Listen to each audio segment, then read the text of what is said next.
So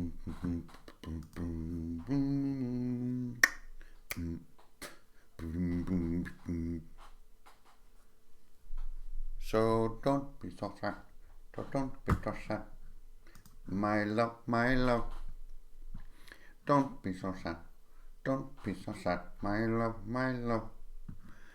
Boom, boom, boom, boom, boom, boom,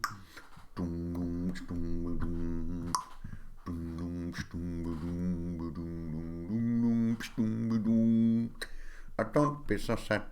Don't be so sad. My love. Let's see if we can get a little bit more signal out this microphone. Get so signal out the microphone. Check. Is it Monday? Is it Tuesday? I don't know. I just don't know. So don't be tortured. Don't be tortured. My love. All right, just clicking a few buttons. Welcome everybody back to the northern reaches of Runehammer. We're going to be facing the terror today, so I just wanted to turn on the stream. If you're in the moment, you're doing the thing, just it's time to reveal it. That's the new standard I'm trying to live by on this project. Very painful. Very painful. I'll actually be happy when July is over because the pain of doing this as a public exercise is acute. So don't be so sad. Don't be so sad. My love. Yeah, this is going to be the layout video as well. So going to be talking about at least how I've boiled things down. But let's I think I'm ready here. I think I got everything in my, let's see. Yeah, we got ready to do Photoshop because I won't have as much image as I want. Ready to do layout because that's what I'm here to do. And I'm going to emerge from the internet. Here I come. Must be upresed. Yay. Oh, whoa. Greetings, programs. It's old Ingrid Bernal. Love and wellness to all sentient beings. How are you guys? Rocket to freedom. Welcome back to Runehammer. I'm up here in the northern reaches of the Cascadian Mountains. And I'm just doing that thing that I do. I'm just trying to make semi-decent PDFs to send to my beautiful patrons, the great shield wall of Patreon.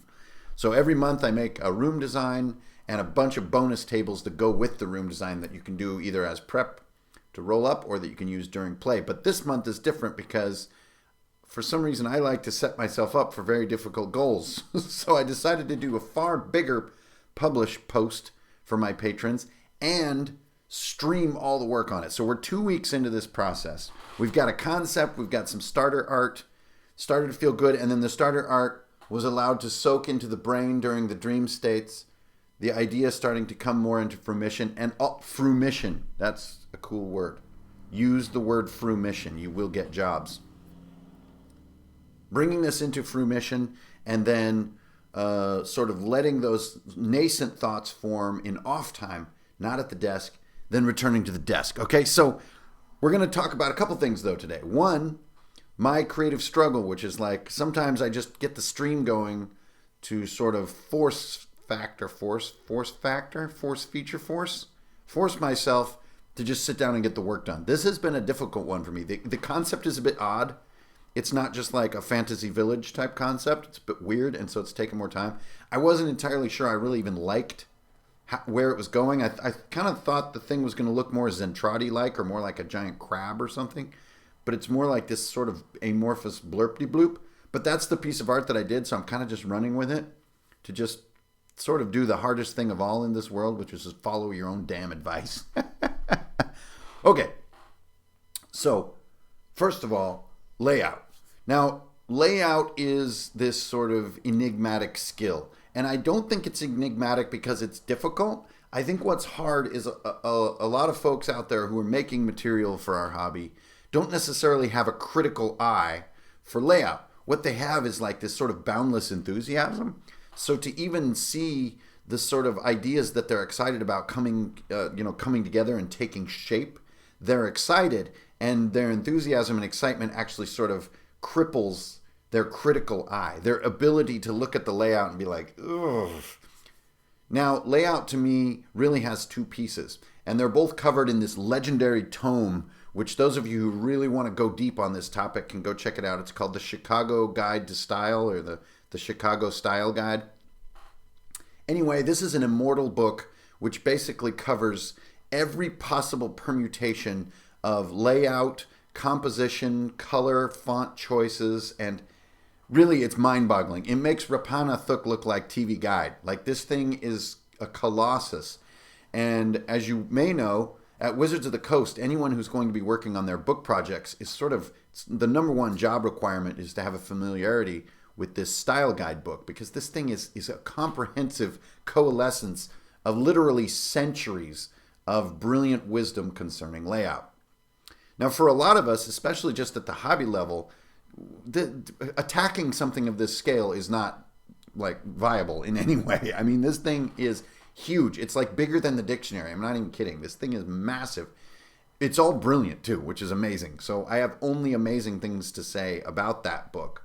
But for many of us, it's just prohibitive. It's just, I'm not going to absorb 10 years of college level and post-grad level design and layout and composition knowledge to make my RPG PDF. I'm not frickin' doing it.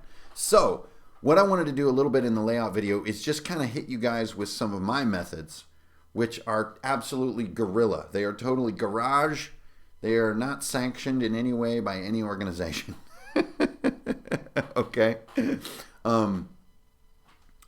But I think the biggest message I can give you as far as getting better at layout is to get that critical eye. So sometimes you just need to set your enthusiasm aside and get that critical eye. And that critical eye can be gained in a few different ways.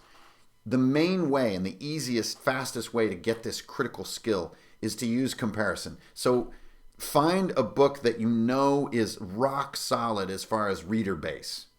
And this could be even something simple as like the D&D Player's Handbook, or better yet for me, the Monster Manual.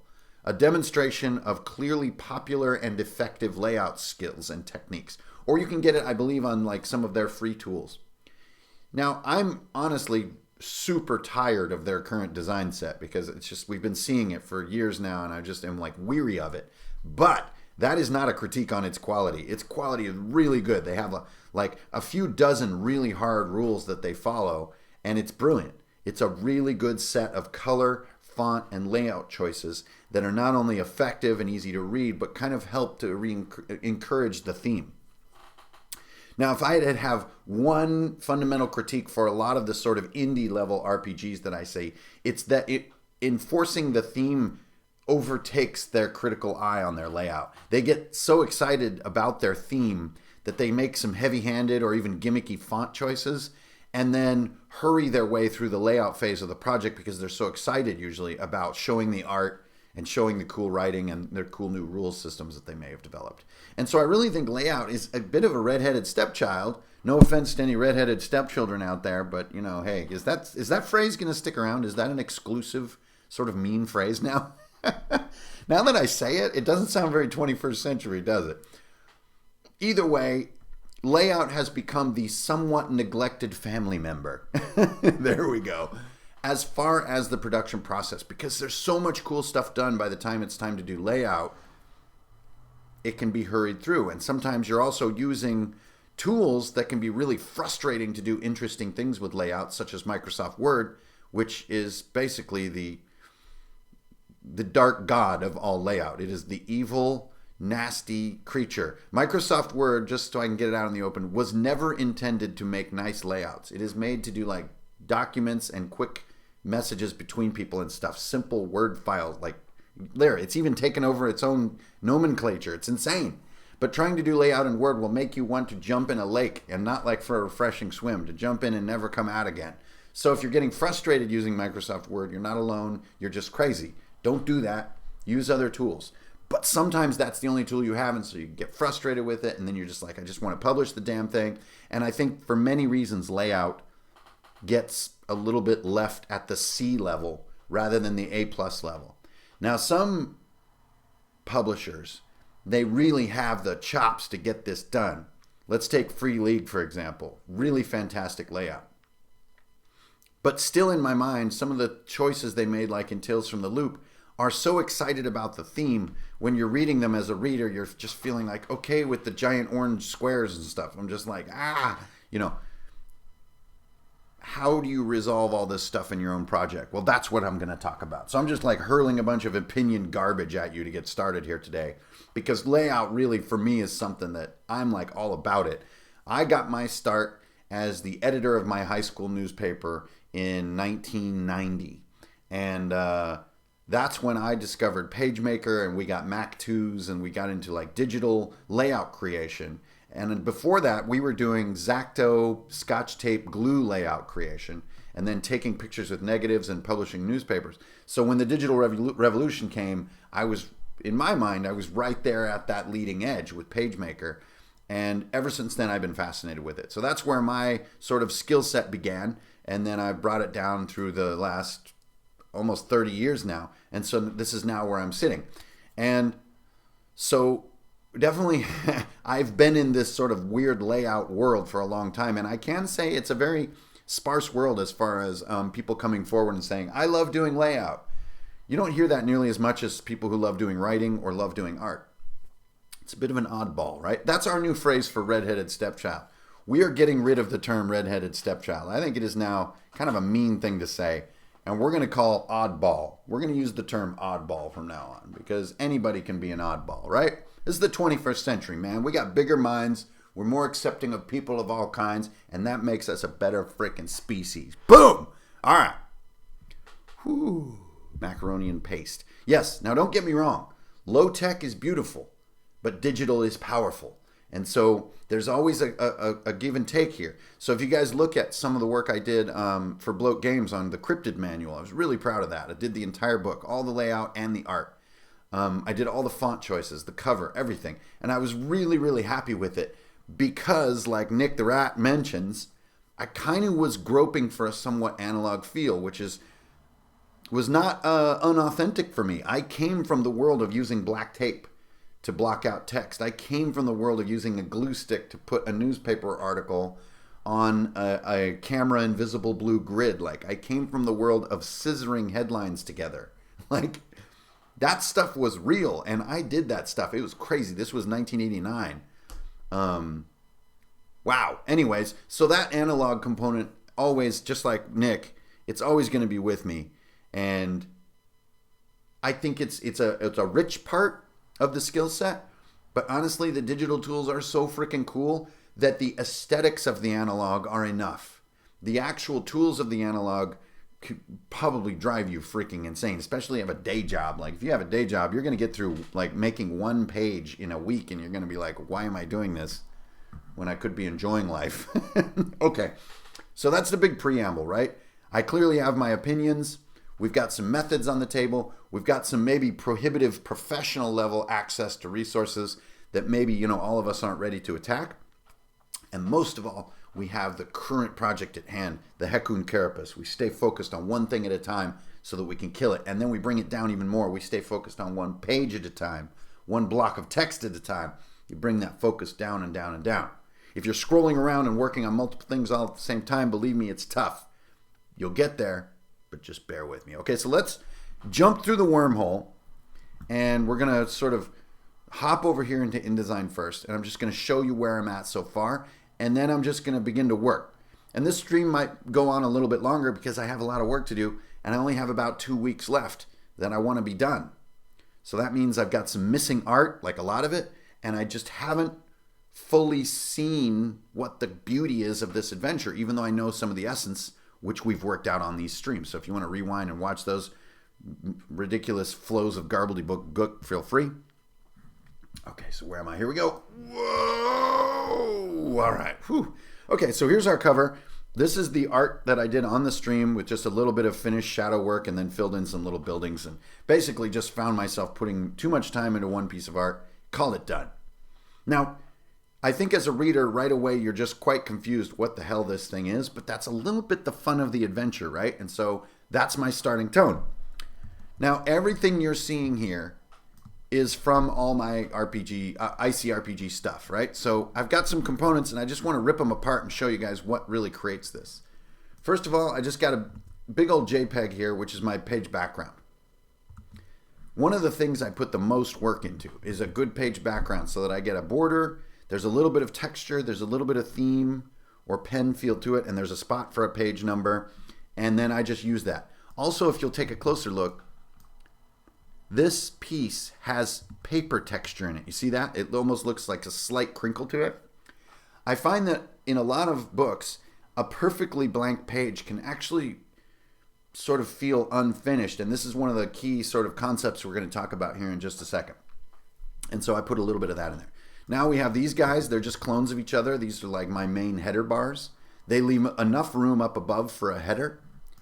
And then you have just my imagery, and you have this little block of text back here, which I call like a segment caption or a section caption. All my section pages have them. And if we just zoom in, like this is always, it's always 3 lines. It's always less than about 30, 40 words. And it's always has this sort of poetic, high-minded kind of attitude, and it brings you into the chapter. In this case, it brings you into the entire PDF.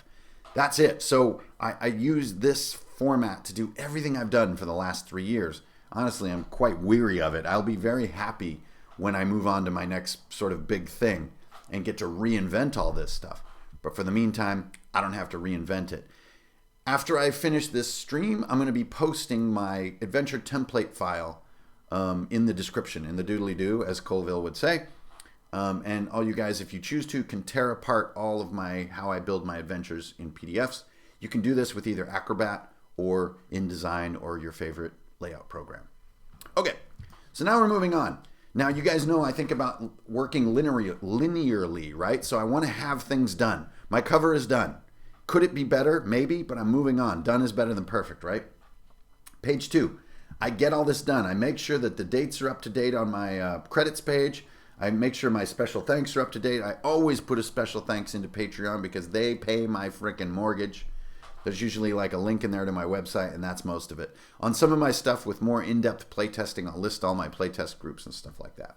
But I want this to be done. Okay, my credits page is complete. I can move on. It has even, you see these little images here? Now this is part of what we're about to talk about with emptiness. So we'll get to that in just a second. Now we go to the contents. Often I use the contents page to design my project. I know that may seem ridiculous, but I will write things on my contents page that I don't even know what they are, but I think maybe that will be cool. So that's what I've done right here. I've got the adventure, right? And I don't even think that's from a leftover. That's not the adventure. So what is my title here? It's something else. A series of adventures. That's a horrible subtitle.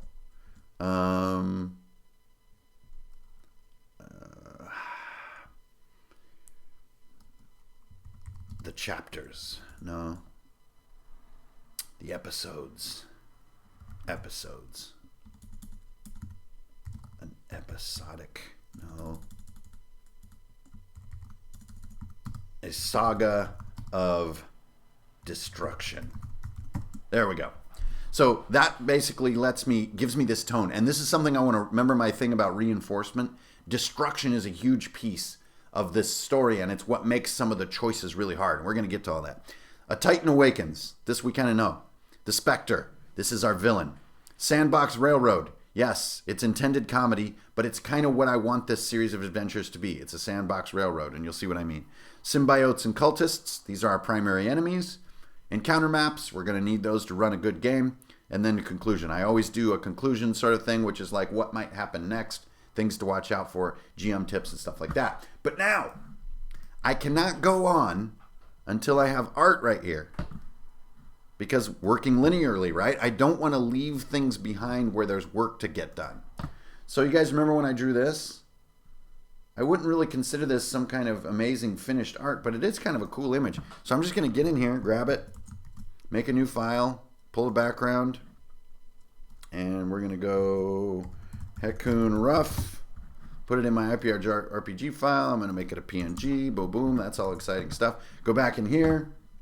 You guys are really going to see my windows now. So, Hekun Rough. There we go. Drag it in.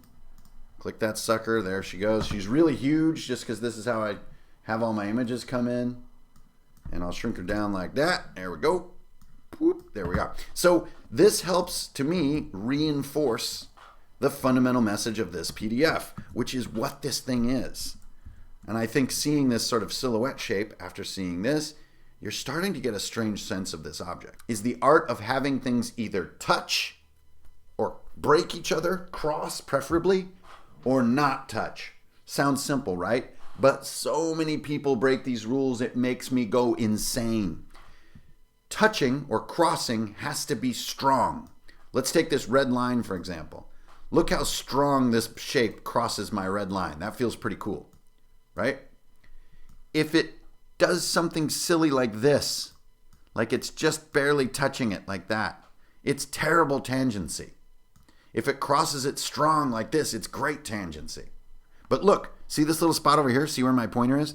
This is bad tangency. See that little line is barely meeting the edge of the page. It either needs to go all the way off like that and be strong, or do the what's generally known as the two-finger rule, which is when you look at a layout, you have to have two fingers between objects if they're intended to be messaged as not touching. Two fingers is a relative term, but it's like also known as a gutter or a breathable gutter. It's a gap that's comfortable. See this little gap? See my pointer there? That's a comfy little gap. If it were any closer, that would not be comfy. Okay, let's take this little page holder down here. If my little foot on my carapace just barely touches that thing, it's so annoying.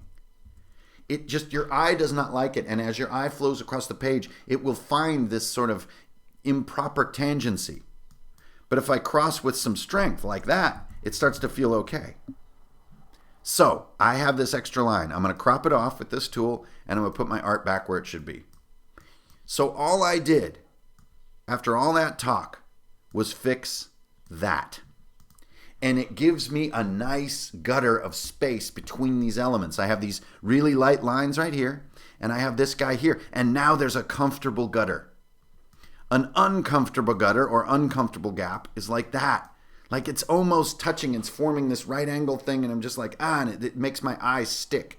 But if I really wanted it to break tangency, I'd do like that. It breaks strong right across, and that's also legal. Why? Because the eye seems to like it.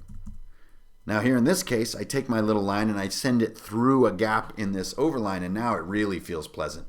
It feels like suddenly that lighter line is behind it, and this thing is popping forward. This is all part of the principle called tangency. Tangency is either breaking or avoiding objects touching with authority, with certainty. You don't want things to barely touch. Let me show you a case that's like one of the worst offenders I see so much. It's when you take a round object, like the head of this thing, and it's touching a flat line in a very awkward way, like that. It's so weird. And this is fine. And crossing all the way like this is also kind of fine. I mean, it's kind of weird to go off the page in this case, but it's fine. Nothing is weirder in tangency, and this is actually the mathematical term where it gets its name, than where a circle meets a straight line just by barely or almost touching it. It's so awkward to the brain. It's like looking at the edge of a sharp object. It's unpleasant. Whereas if the circle is far away from the straight line, I'm very comfortable. If the circle crosses the straight line with great strength, I'm also comfortable. But this is so painful. This applies to millions of things in your layout. And if you really take a hard look at tangency in your work, you're going to suddenly see a lot of places where you're like, ugh, it's driving me nuts. So, tangency, that's our first real lesson in layout. Things need space to breathe, or they need to cross with authority and with strength. I know that these are somewhat vague concepts, but I think you see what I mean. And the more you look at layout with a critical eye, you can even do passes. Looking at your work, looking for good tangency or bad cases of tangency. Another one that you'll often see in photos is that the very top of someone's head will exactly touch the top of the photo, and it annoys you. I know it does, because it's bad tangency and it causes the eye to get hung in the layout. Whereas if the head is far away from the top of the image, there's a nice little gap up there, right? I think like what I should have in my camera view. Also, if the top of the head goes well off the frame like this, which is done in a lot of interviewing close-ups or close-ups in film, it also feels fine. But if the top of the head just meets the top of the picture, just makes my teeth, it's like I just bit an ice cube in half. Okay, so anyways, we have some art in my contents page, and these 2 pages are now complete. You should be feeling great about yourself right now because you got 3 totally complete pages. All right, check it. And this brings with it so many little hidden principles of layout.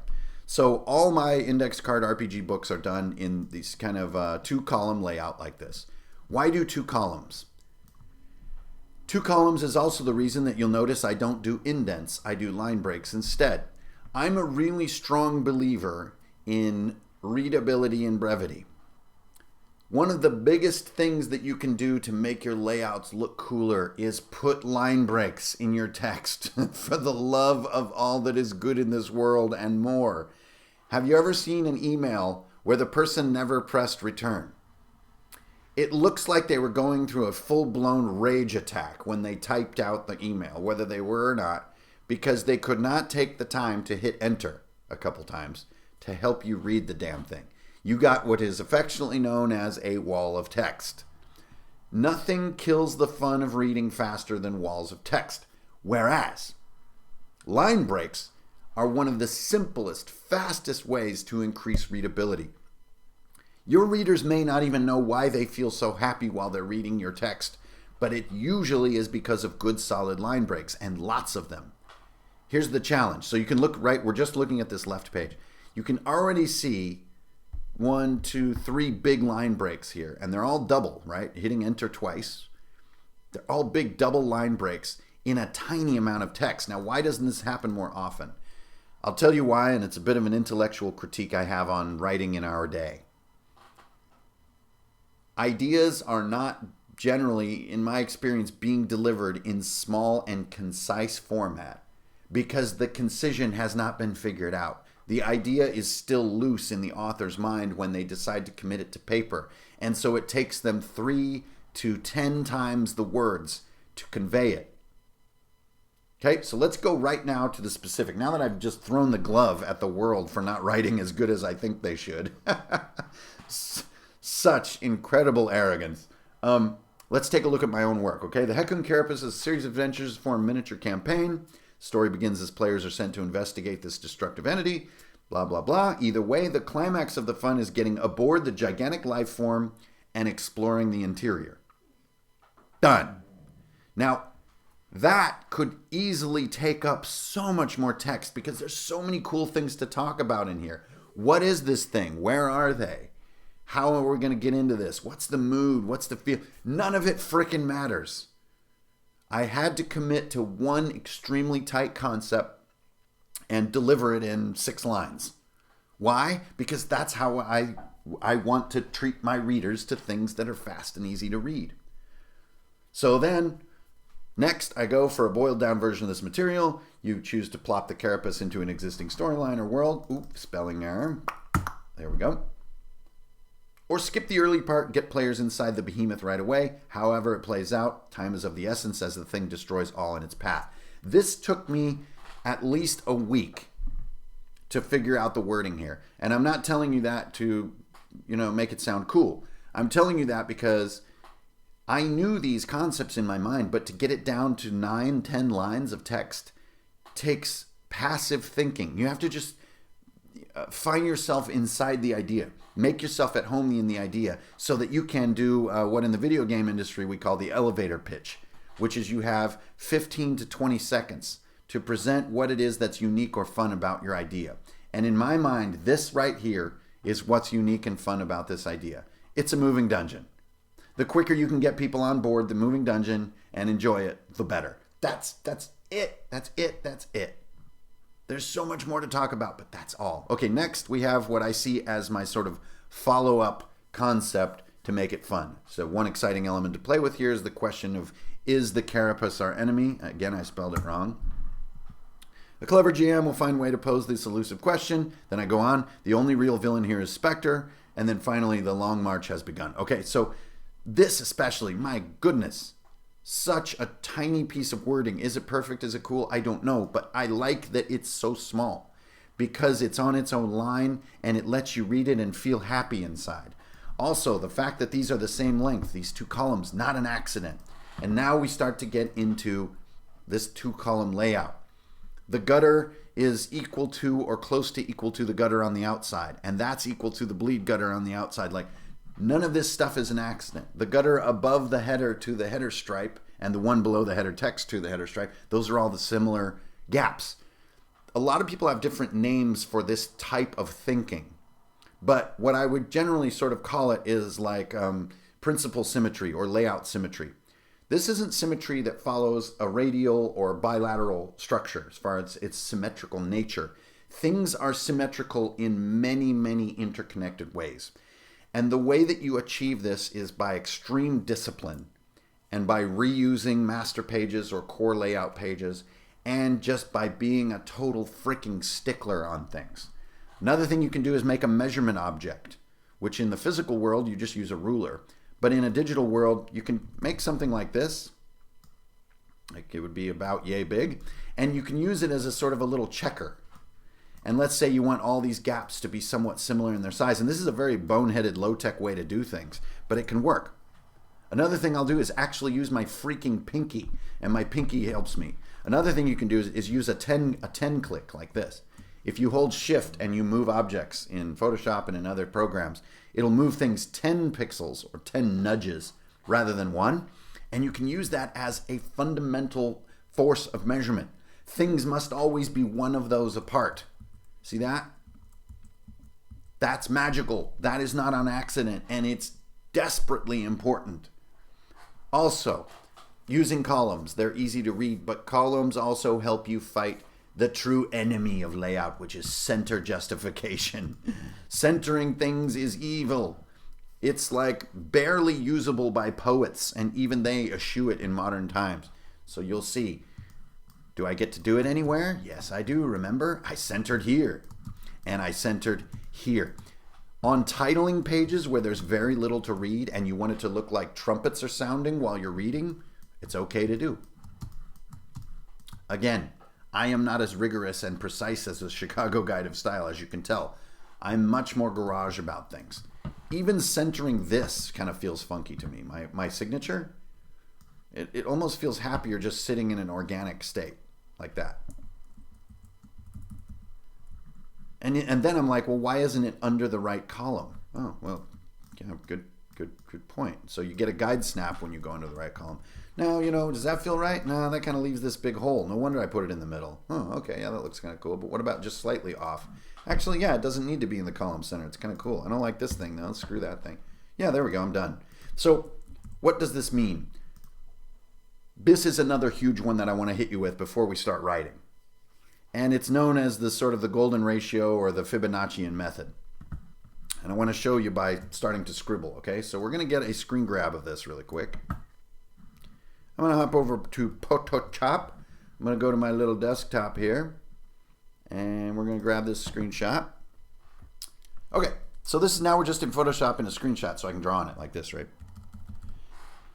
The golden ratio basically says that when you have a 1 by 2 by 3, monolith basically from 2001, but basically a golden rectangle. Golden rectangles, and I'm not even getting into the math, they're about like that big. It's about like that. That's about a golden rectangle there, the top part of this page. And then that can also be cut into golden rectangles. And then that one can be cut. And that one. None of these are precise, by the way. I'm being a complete tool bag with how I'm doing this. Okay, what makes golden rectangles? It is this. It's insane. It's the same math that drives freaking snail shells. Now check it out. I practiced the golden rectangle here without really trying to do so. So I cut the page into a golden rectangles. Like there, that's more golden. That's a golden one. You ever seen the painter Mondrian? He plays with this concept quite a bit.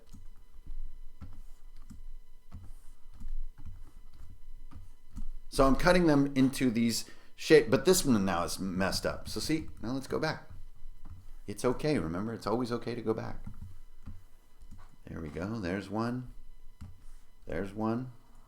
That one would cut into, like, how does this work? There we go. This is how it cuts down. Now I got it going. Like that. Then that one goes there. Then that one goes there. Then that one goes there. Then that one goes there. Then that one goes there. Then that one goes, and so on and so forth. Now, when golden rectangles are perfect, it leads you into all kinds of very perfect and precise layout guides. But when they're not, it's basically can be summarized like this. Now, let's explain yourself, Hankrin. I got my microphone in my way here. Okay, explain yourself. All right, we're going to take a new layer. We're going to fill it in with white. And think to yourself, how does a snail shell look?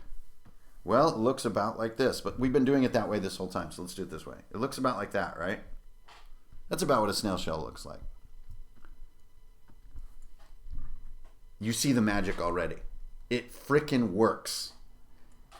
That spiral represents a lot of the layout choices that you see happening on this page. And it should feel weird to you right now. It should feel odd. It should also give you some strange implications.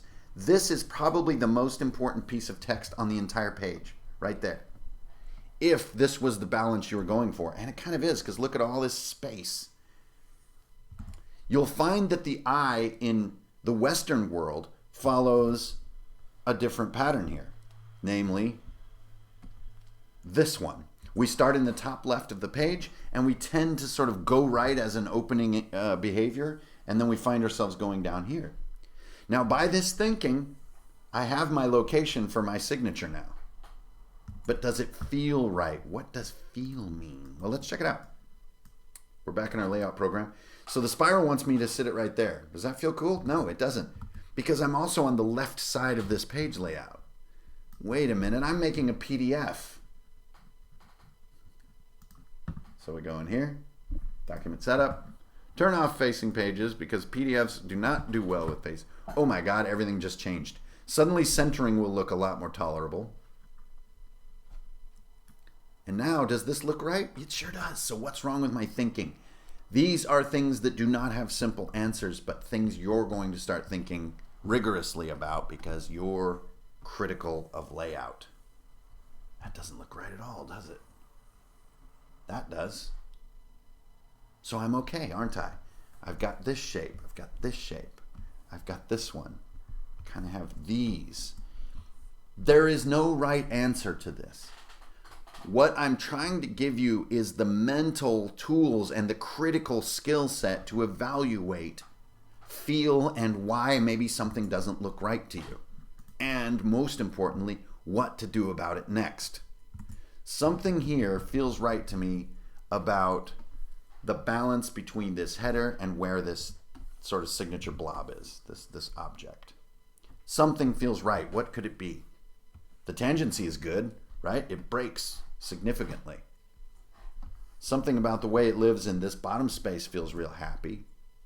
It could be a little further over here to get like this feel going, but do I really need to split hairs that much? I don't know. Let's feel it. No, I like it. I like it right in here somewhere.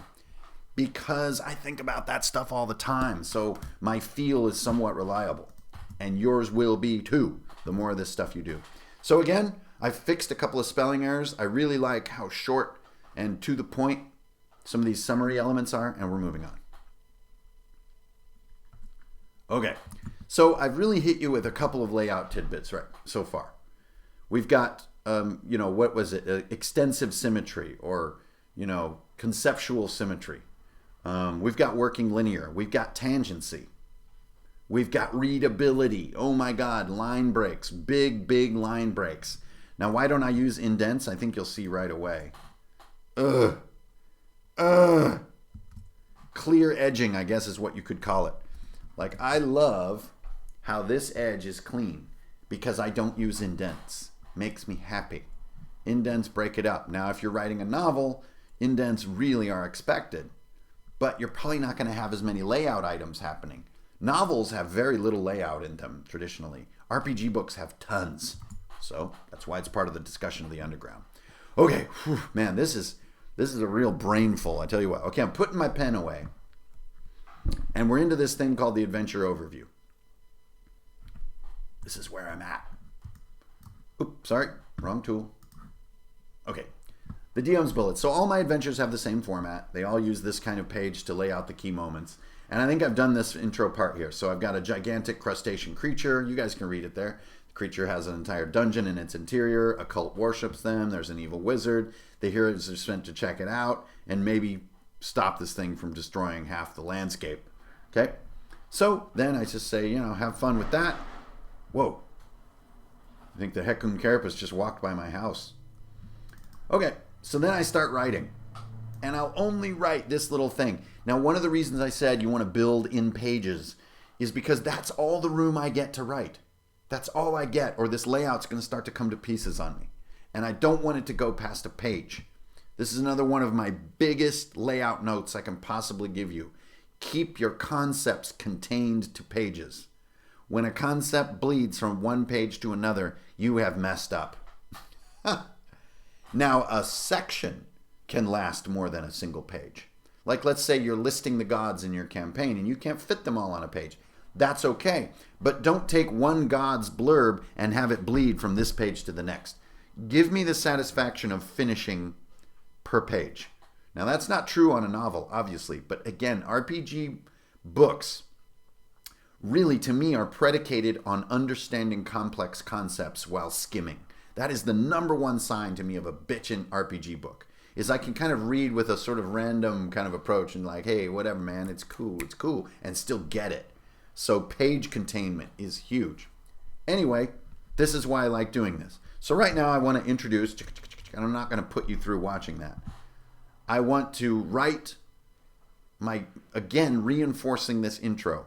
The carapace is on the move. The players go to investigate. They find out, oh my God, there's some kind of huge thing. Then they see it. Okay, and then on that note, we start to come to more of the work that I'm going to need to do. And I want to sort of bring you guys to my journal work, which I think I have it on my other table. So I'm going to need to fill all this stuff in. My overview. I haven't even done the titling yet. I need to do some Roll20 or some D20 detail tables. I need to do, looks like this is more about the maps and how to run them. And this is from another adventure I did long ago. This is follow up, another D20 roll table. Then I have probably what's going to be more about the maps and the carapace itself. Different mechanics that are going to make the moving dungeon fun. And then we're going to get into the special monsters that are just for this adventure and the rest, the conclusion. Okay, so I need to fill all this stuff in before I'm done. But since I used a template from another adventure, it just gives me such a clear sense of what I need to do, and I like that. I like it a lot. Okay, but first, I want to go through the thinking that I've done on this structure. So grab yourself a beverage, some popcorn.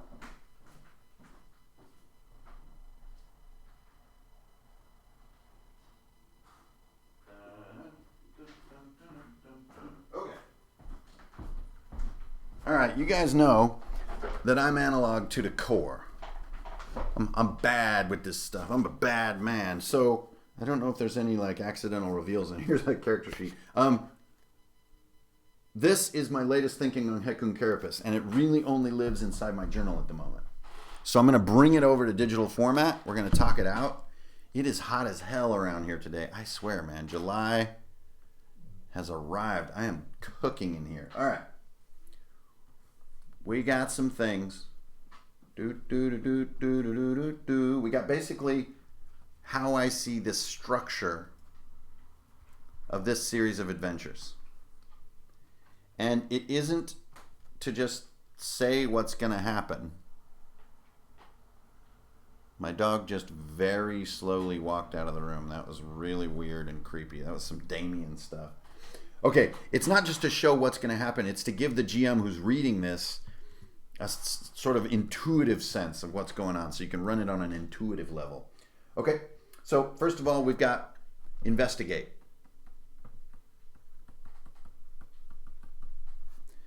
The players, for whatever reason, because they're heroes, because they're badasses, because nobody else can get the job done, are sent to go find out what happened to this village. Maybe a royal envoy was sent there and was never heard from again. Keep your communication in fantasy world is low tech. They don't know what the hell happened. No one has even been heard from in this whole region for weeks. And it's what's going on? You guys, we need somebody who can go in there and reliably get the skinny on what's happening. They go to investigate. And since you have a good sense of what the carapace is doing this whole time, you can lay down clues for them. And that's where my D20 detail table comes in. Right here. So all my adventures have 20 details that are used. You can either just pick the ones that work for you or actually roll them that start to sell the ominous danger that is approaching, okay? The swath of destruction and these weird little bits of sort of crustacean shell, but nothing like no crab you've ever seen before, like no lobster you know of. And like maybe giant footprints that are like 5 feet deep and 25 feet across, these huge like craters. And there's a series of them, but the pattern makes no sense. It's not like a 6-legged thing. It's like a 23-legged thing. Okay, anyway, that's investigation. So you have your entire village destroyed, and you have clues. This is an adventure because you're going to start meeting the enemies, but without knowing really what they are. But we'll get into that. Okay, now find the ruin. Okay, so I think these guys need to find sort of the focus of their investigation, which is this flattened village, and maybe even the remains or unfortunately crushed remains of the royal envoy, or the sort of the MacGuffin that's going to pull them in there, right? Could be a specific building, could be a specific person, could be I don't know, it could be a bunch of horses, like valuable royal horses, could be anything. But they're going to find the ruin, they're going to experience firsthand the pain of the destruction of this thing, and it needs to stick them hard. It needs to be like, this is an evil force of total annihilation, and it must be stopped. So, holy moly, yo. Hang on, I gotta let the dog out, I think. No, I'm not gonna do that. He'll start messing with my turtle. He's just being a distraction. Okay. Crawling with things. Just a second.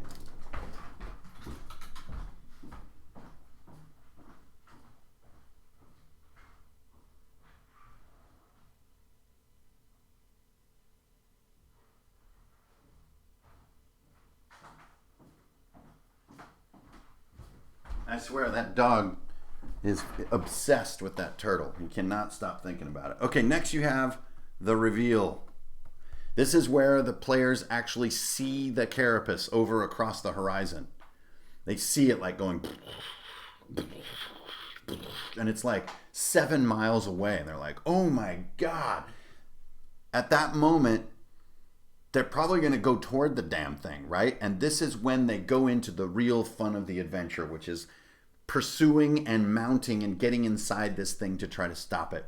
And this is where all the forces that will be arrayed against them are also beginning to be revealed. So let's keep going. We've got pursue, and pursue has lots of different parts and pieces that can happen. Pursue is going to lead to whatever the outcome may be. And we've got sort of my anticipated outcomes. We've got they defeat it, then we've got they fail to defeat it, they just fail utterly, and then we've got other. Other to me is like they befriend it in some way, or they come out with some totally outside the box way to beat this. So I have some little subnotes here. So the warlord now reigns supreme if they fail, which is this creature called Spectre, this evil wizard. And then if they defeat it, like even kill it, is killing it good? Should be the very first question that really comes up. And that question should be happening throughout the adventure. Okay, so what do we need to work out? A whole village is destroyed. We have this path of ruin leading toward the sea. And then when the thing is revealed, there's the cultists. And the cultists, cult kills any who see it.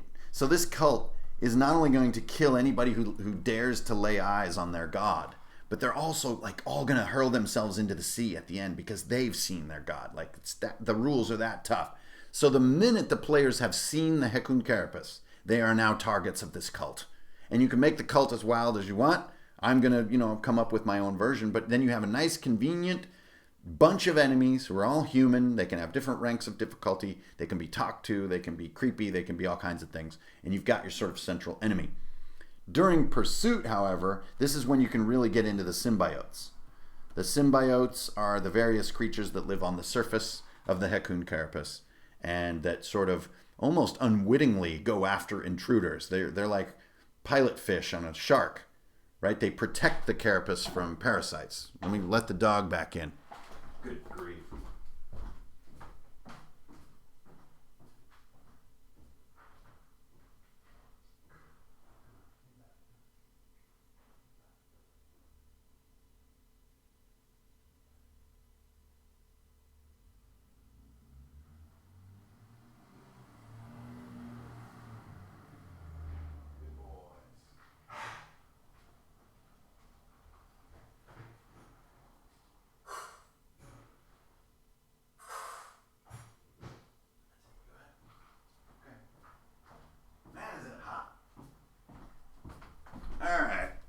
The Rune Hounds are well. All is well. Okay, so here's your real structure. Does this give me everything I need? Hell no. But it gives me this loose understanding. The railroad is probably the route that starts to forming as they're going through this. The simplest railroad will be this thing is, is evil, almost like the Kraken evil. The evil wizard is right to team up with the carapace, and they need to be completely destroyed. Like whenever this thing rises out of the mountains, it's terrible. This thing it's only satiated by devouring thousands of people. It must end. And it's going to end with this sort of cataclysmic conflict. Maybe they're going to find a secret way to defeat it from within, something like that. And here's your most simple railroad. But really, I think the more fun group of characters is going to buck the railroad, and they will get to about here, and then they'll want to be arriving here somehow. And it's probably not through pursuit. They might even kind of invent their own side quest over here, which is to get, the amulet of control or something, the amulet of friendship. They're going to try to hire 100 bards to sing a song of friendship to this thing to get it to calm down, something like that. The least likely thing, because honestly, let's face it, this is kind of how our hobby goes. The least likely path is right down here. That they just basically simply fail.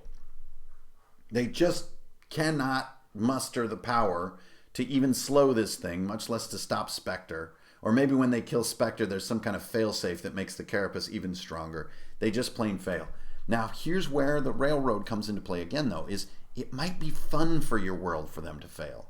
It might be the next chapter of your world, a decimated world, a world where this warlord has harnessed the carapace, and he keeps it hidden out in the ocean, and then he can come back up at any city, a lot like the Kraken again, and lay waste, and you have a campaign on your hands, because it's not going to resolve right away. So that is really the idea of the adventure, and now I have that in my brain. I think I've grokked it. I've been thinking about it for 2 weeks now. So I should be able to go into something like this. Right?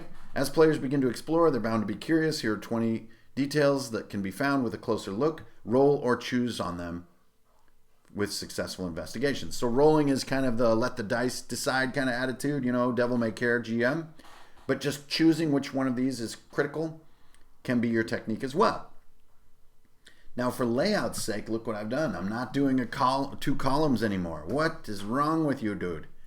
If you've ever seen a roll table of any kind compressed into 2 columns, it's absolutely horrible. It's just not enough room, unless you have tight little small ones.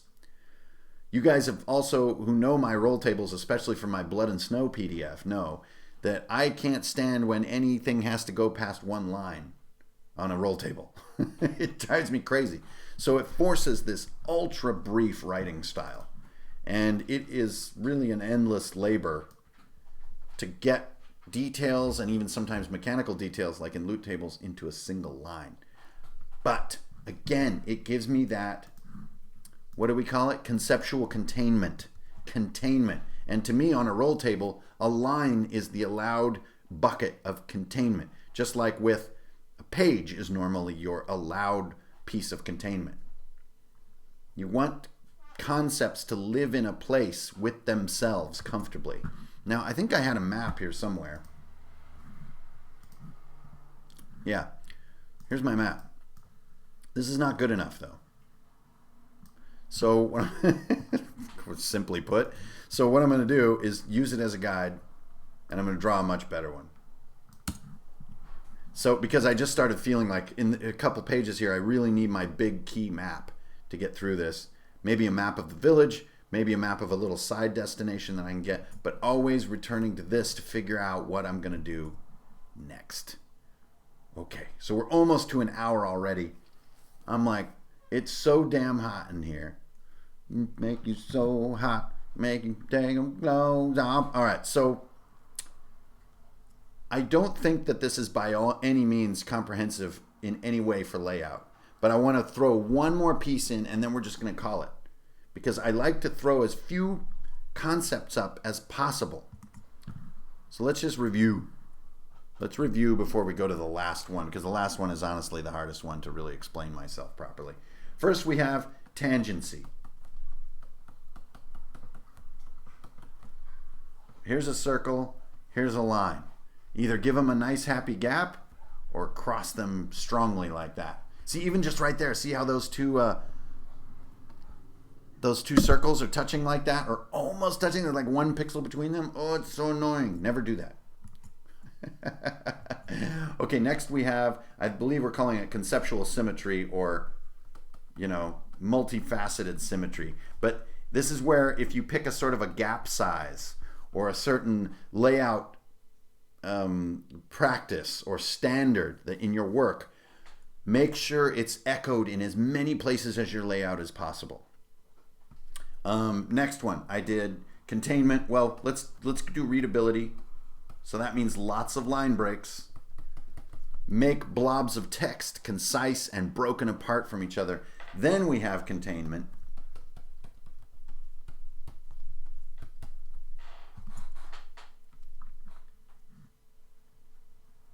We had the whole Fibonaccian discussion, which is just crazy pants. That's using basically composition and weight, but it is worth mentioning. And you guys can do more homework on it, but basically we'll call it golden rectangle for composition, not layout, but composition. So this is getting the weight of your pages to feel effective. Boom, boom, boom, boom, boom. You see, I'm already doing some of these practices right now.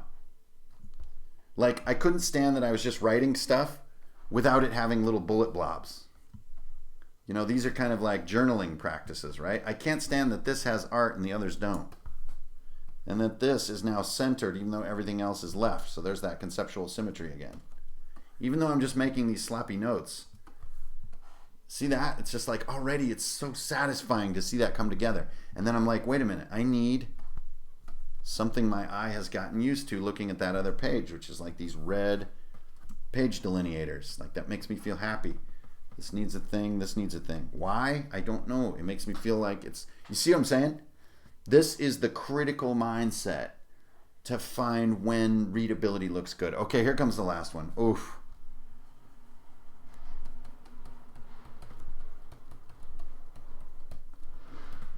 Font choice. Font choice. Probably the #1 error that I see in indie RPGs is poor font choice. What's a good font and what's a bad font, you may ask? That is a very, very difficult question, and it's probably why it is so often not done with the best possible results, because it is so damn difficult. And I don't really think there is an easy answer, to be frank. That's a little brutal, but I really don't think there's an easy answer. There are easy negative cases for me to point out, but then I got to be careful, because if you go too far with negative cases when you're thinking critically, you can break Wheaton's law, and that must never be done. Wheaton's law is don't be a dick. So don't be a dick. Don't only come up with negative critiques. You've got to have something positive to say. Okay, so the negative critiques, that's weird. That's what happens when I read comments while I'm still speaking. Negative critiques are like, this font is dumb looking. This font is hard to read. This font is like too big and blobby. Can I just go back to the first one? This font is dumb looking. So many fonts, you think it's kind of cool when you write one word with it, like maybe in your title or something. You're like, ooh, man, look at all those cool ding-dongs. And it really looks like it's sci-fi. Oh, man, it's really sci-fi looking. After a few words, or a few titles, or a few uses of this font, you're just like, oh my God, this thing is stupid looking. Stupid looking is not a very useful critique, though. That is a negative critique. Another one you could use is like, hard to read. This font is hard to read. For some people, it may not be hard to read. It may be easy. So you can make your critiques more positive. Okay, let's talk about how we can do that. First of all, you can say, let's get a header font, a prime, a superstar font that does reinforce our theme. Let's say it's sci-fi. But it doesn't have to just be a sci-fi gimmick. Some of the most dopest sci-fi fonts are very simple fonts, like frickin' Arial. Like Arial that's slightly skewed, or Arial where like some of the lines break off their stems. And that's it. That is it. Science fiction is generally defined by a sort of cold and inhuman look, not by this sort of wingdings and dink-donks shooting off in wacky shapes and stuff like that. For a title, text can go a lot of places, but for readable use over time, the tiniest amount of thematic tie-in is all you need.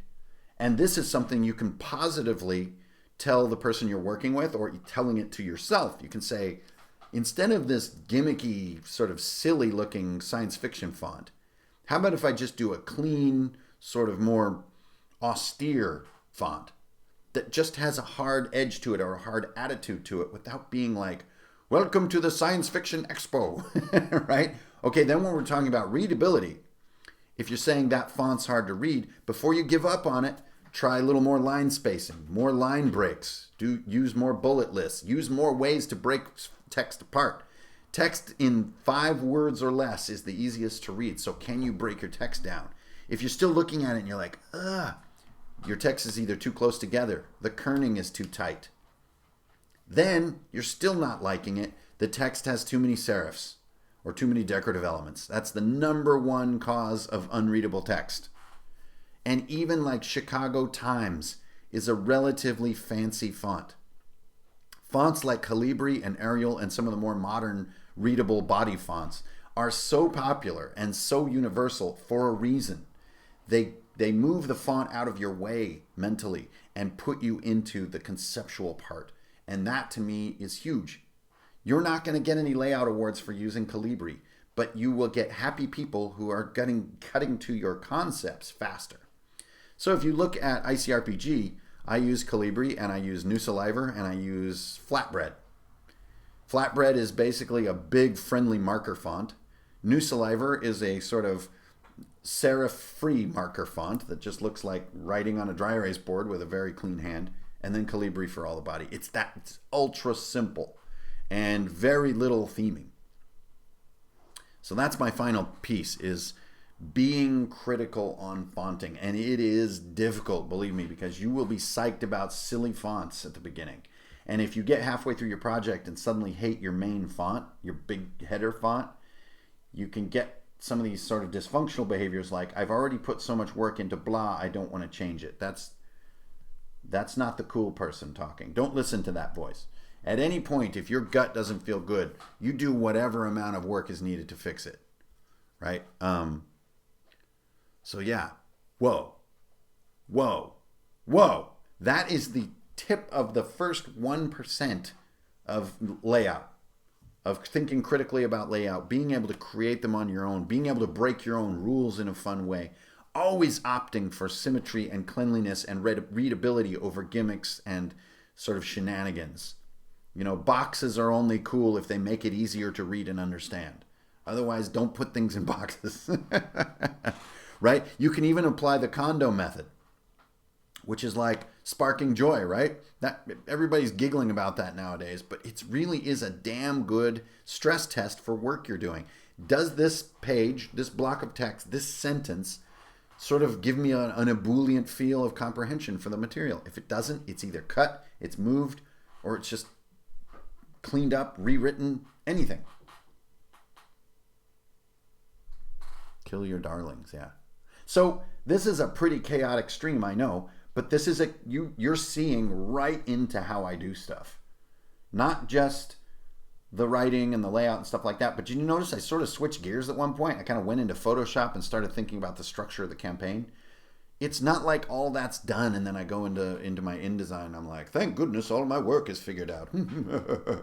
No, it's like you reach a point where you're like, I need a cool table here and I have no idea. Okay, let me just go back where I can use my marker and think freely again, or think in my journal. And I'm not revealing this on YouTube because it can be amazing entertainment. I know it isn't. It's a 1 hour long format, which is already completely insane for YouTube.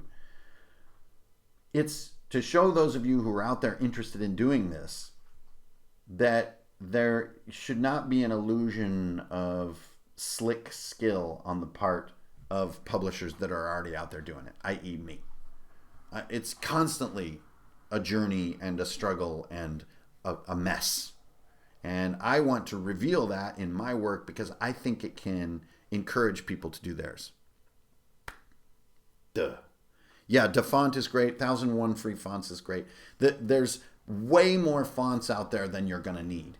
And you can also go back to my video about titling, which showed how to break a font into editable pixels and kind of get it to feel more like a logo or a title rather than just more of a font. Just typing the name of your book in a font and calling that a title, to me, is not enough to make the logo really sing a little bit. It needs some work. Whew. Man, I am hungry after doing all that. Maybe it's because I just fed the rune hounds. I don't know. But that's an hour. I'm going to wrap it up because I'm hot as hell in here. And actually, I want to get the work done on Hekun. So that's my next step, is without streaming, I'm going to try to fill that PDF in for you guys. Get a little more of the art done. And then the RPG Underground, right? That's what we're talking about. So then I just am going to show you finishing.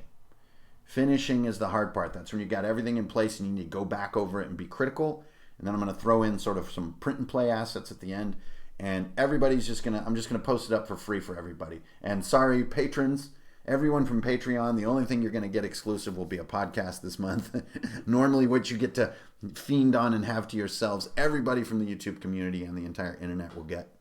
Is that going to be cool? I don't know. Is this adventure cool? I think it is. I think it's got some potential, but I need to work. And this is part of it. It's like sometimes you do need to go into the dark room.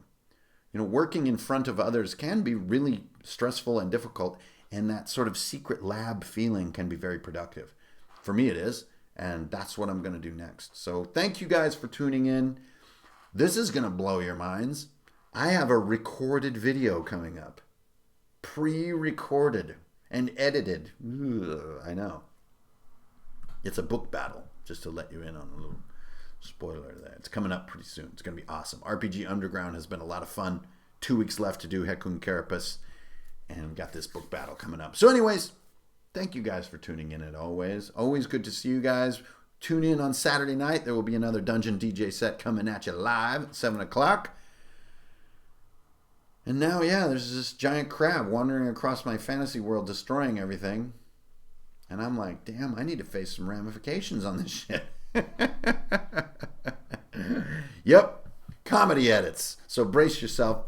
It's going to be a big July. I hope everybody's having a great summer out there. I know I am. Thanks, you guys, for being cool. Be well. And Nastame. That's my new fantasy version of Namaste. Nastame.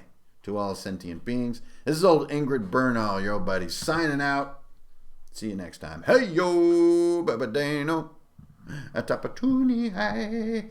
Tapateno. Man, I'm hungry. I gotta get some food.